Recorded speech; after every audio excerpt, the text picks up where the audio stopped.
Bienvenue dans cette nouvelle vidéo de Lexical Info. Le PM Shogel ne jure plus que par Assimi Goïta. N'oubliez pas de vous abonner à Lexical Info juste en bas de cette vidéo. Entre Shogel Mega, porte-parole déçu du M5 RFP, qui fustigeait naguère le colonialisme, et le PM, qui se démène pour demeurer à la primature, la différence n'est plus à démonter. Elle réside notamment dans l'aptitude d'accommodation, ainsi que dans la préférence toute faite entre les affinités et apparentement en fonction de leur utilité.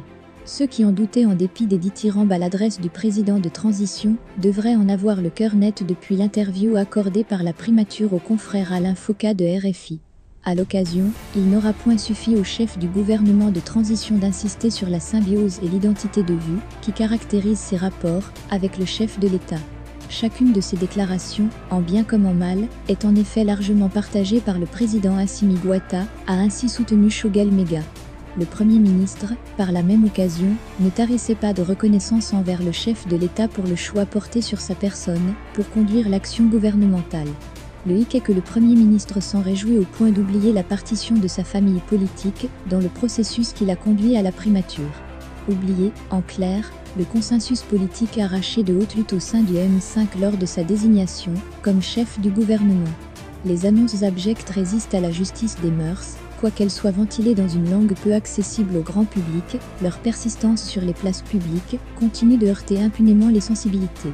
Il s'agit de ces annonces qui pullulent à chaque carrefour de la capitale et assez ostensiblement affichées au feu de circulation pour ne pas échapper aux usagers.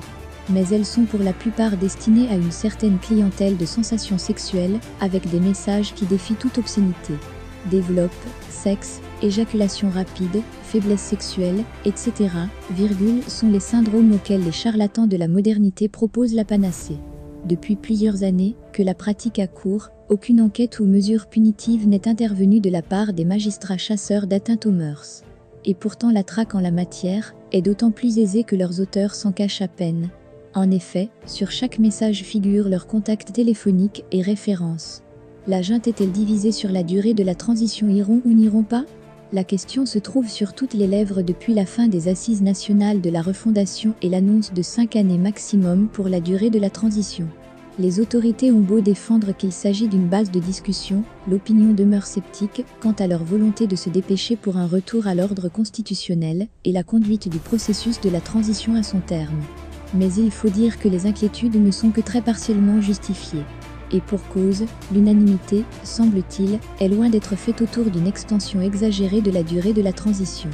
Il nous revient de bonnes sources, en clair, que sur la question deux tendances sont irréconciliablement opposées.